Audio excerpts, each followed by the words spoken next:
ये आकाशवाणी है। प्रस्तुत है कार्यक्रम सुर्खियों में। इसके अंतर्गत सुनिए भारत में ग्रीन हाइड्रोजन और फ्यूल सेल प्रौद्योगिकी के अनुसंधान, नवाचार और विकास पर चर्चा। इसमें भाग ले रहे हैं ऊर्जा विश्लेषक यशस्वी तुर्लापटी। कार्यक्रम का संचालन कर रहे हैं Harsh Ranjan. International partnership for hydrogen and fuel cells in the economy, ये है IPHE और इसकी 41वीं संचालन समिति की जो बैठक है वो नई दिल्ली में 18 से 22 मार्च के बीच हो रही है और ग्रीन हाइड्रोजन पर पूरी दुनिया में इस समय चर्चा है। भारत बढ़ चढ़ कर इसमें हिस्सा ले रहा है। आज हम बात करेंगे क्या है ग्रीन हाइड्रोजन, क्या है इसका भविष्य और क्यों पूरी दुनिया तारीफ कर रही है भारत को ग्रीन हाइड्रोजन के क्षेत्र में आगे बढ़ने के लिए। हमारे साथ बातचीत करने के लिए ऊर्जा विश्लेषक यशस्वी तुर्लापटी जी हैं। यशस्वी जी, आपका बहुत बहुत स्वागत आकाशवाणी में। धन्यवाद जी। तो शुरू करते हैं। ये ग्रीन हाइड्रोजन की चर्चा बहुत हो रही है। जहाँ तक एक आम आदमी समझ पाता है ग्रीन हाइड्रोजन क्या है, तो वो यही समझता है कि शायद ये एक ऐसा फ्यूल है जिससे बहुत कम कॉस्ट पे गाड़ियां हम चला सकेंगे, साथ ही पर्यावरण की रक्षा भी हो सकेगी। लेकिन आप हमें समझाएं कि दरअसल क्या है ग्रीन हाइड्रोजन और इसके बारे में क्या कुछ काम चल रहा है। हाइड्रोजन एक एलिमेंट है हमारे पीरियोडिक टेबल में। हम लोग इन जनरल यूज करते हैं फॉसिल फ्यूल। उसका कैलोरीफिक वैल्यू मतलब 1 किलो वो फ्यूल बर्न करने से कितना एनर्जी मिलता है, वो है कैलोरीफिक वैल्यू। उसका कैलोरीफिक वैल्यू हाई है, इसलिए वो हम यूज करते हैं। ये ग्रीन हाइड्रोजन का बात जो है, हाइड्रोजन जो कि हमको पीरियोडिक टेबल में मिलता है उसका भी कैलोरीफिक वैल्यू फॉसिल फ्यूल के आसपास नहीं है, लेकिन इसको प्रोडक्शन मतलब ये नेचुरल रिसोर्सेज जैसे अवेलेबल नहीं है। हमको इसको प्रोड्यूस करना पड़ेगा, किसी न किसी से हमको सेपरेट करना पड़ेगा। मतलब हम लोग अगर कोयला को जला के उसमें से हाइड्रोजन सेपरेट कर सकते हैं। हम लोग नेचुरल गैस यूज करते हैं। नेचुरल गैस में क्या है, CH4 विच मीथेन। तो ये जो हाइड्रोजन का 4 एटम्स है, ये 4 एटम्स को हम एक रिएक्शन है स्टीम रिफॉर्मिंग रिएक्शन, वो रिएक्शन के थ्रू हम लोग स्टीम में नेचुरल गैस को रिलीज करेंगे तो ये हाइड्रोजन सेपरेट होगा और कार्बन डाइऑक्साइड आएगा। वो कार्बन डाइऑक्साइड फाइट किया जाता है तो ये हाइड्रोजन ऐसा भी प्रोड्यूस किया। तो हाइड्रोजन हम लोग 3-4 तरीके से प्रोड्यूस करते हैं।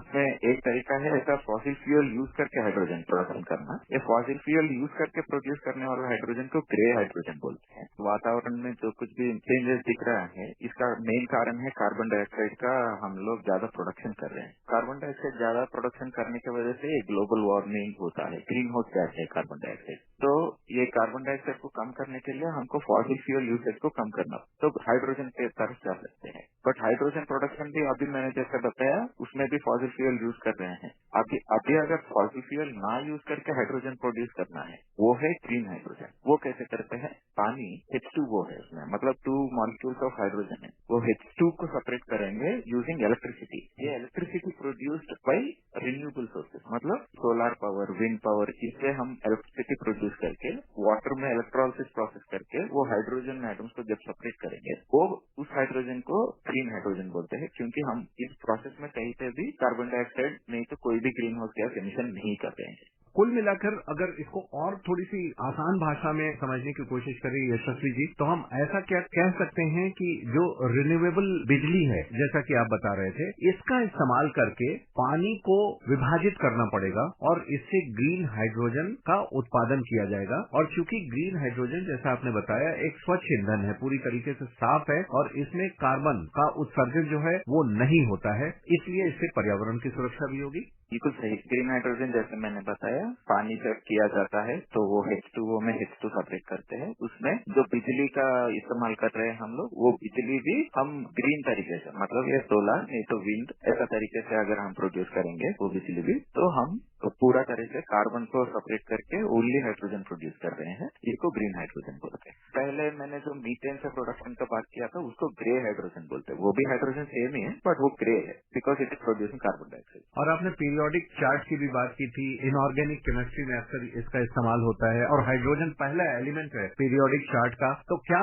आने वाले वक्त में ये जो पहला एलिमेंट है पीरियोडिक चार्ट का हाइड्रोजन, ये हमें काफी कुछ देने वाला है पर्यावरण के ख्याल से, और इकोनॉमी के फ्रंट पर भी, क्योंकि क्या इसके आने से जो कच्चे तेल का आयात हम क्रूड का करते हैं उसमें कुछ कमी आएगी? देखिए, ऐसा है, हम लोग अभी तो एनर्जी मतलब जो कुछ भी शक्ति जो हम लोग यूज कर रहे हैं उसका तो मेजर कंपोनेंट है कोयला, नहीं तो ऑयल, नहीं तो गैस। इसको रिप्लेस करना ही है, क्योंकि हम ग्लोबल वार्मिंग देख ही रहे हैं। हम देख रहे हैं जो तापमान है वो तो बढ़ ही रहा है, उसको तो हमको कैसे भी करके कंट्रोल करना है। तो कोई ना कोई अल्टरनेट सोल्यूशन ढूंढना है। तो अल्टरनेट सोल्यूशन हमको हाइड्रोजन में दिख रहा है, इसलिए हम लोग हाइड्रोजन की तरफ जा रहा है। And hydrogen is promising in that, मतलब उसमें वो क्षमता है कि यूजिंग हाइड्रोजन हम ग्रीन बन सकते हैं, that is reducing our global warming potential. इसमें अभी आपसे अगर हम पूछें कि भारत ने क्या क्या इनोवेशन किया है, हम कितनी तेजी से आगे बढ़ रहे हैं और कितने समय के बाद एक आम आदमी भी इसको इस्तेमाल करने लगा ग्रीन हाइड्रोजन को? भारत ट्राई कर रहा है कि आगे बढ़े, उसमें ग्रीन हाइड्रोजन का हब्स बनाए। हाइड्रोजन का प्रॉब्लम है कि क्योंकि हम प्रोड्यूस कर रहे हैं अभी नेचुरल गैस, नहीं तो फॉसिल फ्यूल्स क्या है कि वो है अंदर और हम उसको बाहर निकाल के इस्तेमाल कर रहे हैं। कोयला भी ऐसा ही है अंदर, हम बाहर निकाल के इस्तेमाल कर रहे हैं। बट हाइड्रोजन हम प्रोड्यूस कर रहे हैं, तो उसको हम स्टोरेज करने का जरूरत ज्यादा है। तो स्टोरेज मतलब उसको रखना है कहीं पे भी। तो स्टोरेज सिस्टम्स बढ़ाने के लिए भारत देश में हम लोग बहुत ज्यादा इन्वेस्टमेंट कर रहे हैं। मैं पढ़ रहा था कि 19,000 crore government of India invest कर रहा है इसमें टुवर्ड्स ग्रीन हाइड्रोजन। भारत इसमें जाने के लिए देख रहा है। अभी कोयला पावर जनरेशन में भी यूज होता है, एंड कोयला तो स्टील प्रोडक्शन, आयरन ओर को प्रोसेसिंग में भी आप सब लोग जानते ही होंगे, उसमें भी कोयला यूज करते हैं। वहां पर भी हाइड्रोजन के थ्रू प्रोसेस रिफॉर्म करने के लिए भारत बहुत ज्यादा इन्वेस्टमेंट कर रहा है, ताकि स्टील प्रोडक्शन जो है वो भी हाइड्रोजन के थ्रू कर सकते हैं। इसलिए भारत सरकार लगातार ग्रीन हाइड्रोजन को लेकर काफी इन्वेस्टमेंट कर रही है और इसमें कई सारे नवाचार भी किए जा रहे हैं। यही वजह है कि दुनिया के दूसरे देश भारत की काफी प्रशंसा कर रहे हैं ग्रीन हाइड्रोजन के क्षेत्र में प्रगति के लिए। और यशस्वी जी, आपने अभी बताया कि जैसे हाइड्रोजन को आप पैदा करते हैं, ग्रीन हाइड्रोजन को, ये कहीं धरती के अंदर नहीं है जहां से निकाला और इस्तेमाल किया, तो इसको स्टोर करने की जरूरत होती है। तो जैसा हम सभी जानते हैं कि बिजली को भी हम पैदा करते हैं और बिजली को भी स्टोर करने की जरूरत होती है। तो बिजली तो सिर्फ बैटरीज में स्टोर की जाती है, ग्रीन हाइड्रोजन को आप कहाँ स्टोर करेंगे? ग्रीन हाइड्रोजन को स्टोर करने के लिए हमको उसको लिक्विड बनाना पड़ेगा, नहीं तो उसको हाई प्रेशर स्टोरेज सेल्स बनाना पड़ेगा। तो ये हाइड्रोजन स्टोरेज यूनिट हब्स बोलते हैं उसको, हाइड्रोजन स्टोरेज हब बनाएंगे जिसमें हाई प्रेशर स्टोरेज। लिक्विफाई इसलिए नहीं करते, लाइक नेचुरल गैस में लिक्विफाइड नेचुरल गैस है, कंप्रेस्ड नेचुरल गैस। लिक्विफाइड मतलब जो कि लिक्विड फॉर्म में है, और compressed natural gas is not in liquid form but it is compressed. In the same way hydrogen को भी हम लिक्विड कर सकते हैं, बट उसमें थोड़ा ज्यादा एनर्जी लग जाएगा उसको लिक्विड में कन्वर्ट करने के लिए। इसलिए कंप्रेस्ड स्टेट में हाइड्रोजन को स्टोरेज करने के लिए स्टोरेज हब्स बना रहे हैं हम लोग भारत देश। अभी दुनिया के और कौन से ऐसे देश हैं जो हाइड्रोजन पर काम कर रहे हैं? हमने कहीं खबर पढ़ी थी कि चीन इस मामले में काफी काम कर चुका है। चीन तो आगे बढ़ चुका है हाइड्रोजन प्रोडक्शन में, और बहुत ज्यादा काम और रिसर्च बहुत ज्यादा हो रहा है यूरोप में। अभी मैं भी देख रहा हूँ उसको लेके नेदरलैंड्स में हॉस्पिटल बना है जो कि पूरा सोलार पावर बेस्ड हॉस्पिटल है, बट उसमें वो जो सुबह सूरज है उसके वजह से जो पावर आया वो अगर ज्यादा हो गया, वो ज्यादा पावर से वो लोग पानी को अपने इलेक्ट्रोलिसिस करके हाइड्रोजन प्रोडक्शन करेंगे, वो भी उधर स्टोर करेंगे, वो स्टोर्ड हाइड्रोजन को फिर वापस यूज करके वो हॉस्पिटल को रन करेंगे। अभी मैं जैसे बता रहा था पानी H2O में H2 को सेपरेट कर दिया तो वो ऑक्सीजन आया, तो हॉस्पिटल में वो ऑक्सीजन का भी काम आएगा, इसलिए वो लोग ऐसा कर रहे हैं। ऐसा स्पेन में भी हो रहा है, स्वीडन में भी हो रहा है। स्वीडन में भी इनफैक्ट वो स्टील प्रोडक्शन में भी हाइड्रोजन का इस्तेमाल ज्यादा हो रहा है। इसको पैदा करने में क्या कुछ चैलेंजेस भी आप देख रहे हैं? प्रोडक्शन का चैलेंजेस तो यही है कि मेनली हम इलेक्ट्रिसिटी बिजली यूज करेंगे उसको प्रोड्यूस करने के लिए। अगर सोचे हम रिन्यूएबल पावर यूज करेंगे तो रिन्यूएबल पावर मतलब ये सोलार, विंड, ये सब है। तो सोलार का प्रॉब्लम हो सकता है कि वो कंटिन्यूस नहीं है। अगर विंड प्लांट भी लगाया, विंड प्लांट का भी प्रॉब्लम है कि विंड जो ब्लेड है वो बर्ड्स को अफेक्ट कर सकता है। तो ये छोटा छोटा प्रॉब्लम है। एक और मेजर प्रॉब्लम है कि इसमें अभी सी वाटर यूज नहीं कर सकते हैं हाइड्रोजन प्रोडक्शन के लिए, क्योंकि उसमें नमक का कंटेंट ज्यादा है, कॉन्सेंट्रेशन। बट प्योर वाटर भी यूज नहीं कर सकते क्योंकि शुद्ध पानी भी बिजली का कंडक्शन नहीं करेगा, तो थोड़ा सा नमक होना चाहिए। तो little bit less Salter version को यूज करेंगे तो इज एप्लीकेबल। तो इतना ऐसा कंपोजिशन में हमको नहीं मिलेगा पानी, तो हमको उसके लिए अरेंजमेंट करना पड़े। बट IIT मद्रास का रिसर्च रिसेंटली हुआ था जिसमें वो लोग ट्राई कर रहे थे कि साल्ट वाटर जो समुद्र का पानी है उससे ही हाइड्रोजन प्रोड्यूस करने के लिए। ये रिसर्च खाली IIT मद्रास नहीं, बाकी देशों में स्टैनफोर्ड यूनिवर्सिटी यूनिवर्सिटी भी ये सब भी कर रहे हैं।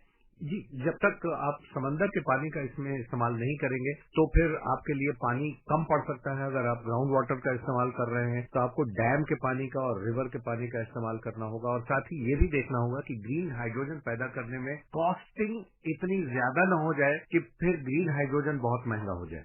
कॉस्टिंग का प्रॉब्लम है, इसलिए वो शुद्ध पानी का ऐसे ही स्कैर्सिटी हो रहा है धीरे धीरे हमारा देश में भी, और समुद्र का पानी इस्तेमाल नहीं कर पा रहे हैं हाइड्रोजन प्रोडक्शन करने के लिए, तो इसके वजह से कॉस्टिंग का प्रॉब्लम है। दूसरा, ये सोलर और विंड पावर का अभी तो कॉस्ट कम हुआ है of production of electricity through solar energy, बिजली उत्पन्न करने के लिए सोलर के, बट वो अभी भी हम उस रास्ते में नहीं जा पा रहे हैं क्योंकि कॉस्ट हाई है। कई जगह अभी पायलट प्रोजेक्ट के तौर पे कुछ बसें भी चलाई जा रही हैं और कुछ और पायलट प्रोजेक्ट भी हैं जो ग्रीन हाइड्रोजन का उपयोग कर रहे हैं, लेकिन शायद इसकी कीमत जो है ग्रीन हाइड्रोजन की 450 रुपीज पर केजी है। तो इससे कितना माइलेज हम ले सकते हैं व्हीकल को अगर चला रहे हैं तो? ये हाइड्रोजन का इस्तेमाल कैसे होता है, हाइड्रोजन एज इट इज वो बर्न नहीं करते हम लोग, अगर गाड़ी में है वो पेट्रोल जैसा काम नहीं करता है वो जी। हाइड्रोजन का एक फ्यूल सेल करके एक होता है, वो फ्यूल सेल को हम इस्तेमाल करते हैं। ये फ्यूल सेल में क्या होता है, फिर से बैटरी हो गया, वो एक तरह का बैटरी है, डायरेक्ट बैटरी नहीं है, उसमें नॉर्मल बैटरी जैसा एनोड कैथोड है।